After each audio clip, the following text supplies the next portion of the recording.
Policia e Shkodrës ka arrestuar një 32 vjeçar për aksidentin e ndodhur pas ditën e së mërkurës në aksin që lidh Mjedën me Spatharin, ku një automjet përfundoi në ujërat e lumit Drin. Sipas policisë, shtetasi Zev Buçaj, 32 vjeç, i cili drejtonte automjetin, ka humbur kontrollin dhe përpasoi, makina është përplasur me barierat metalike të urës së Spatharit, duke rënë më pas në ujërat e Drinit.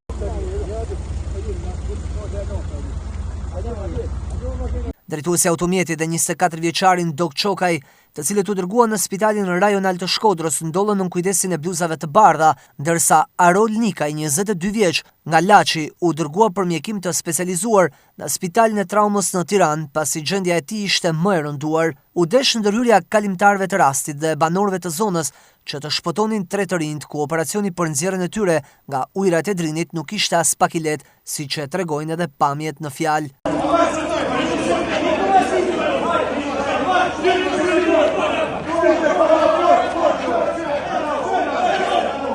Grupi hetimor ka dalë në konkluzionin paraprak se aksidenti ka ardhur nga shpejtësia dhe lagështia në rrugë, që ka sjellë humbjen e kontrollit të mjetit dhe më pas rënien e tij në ujë.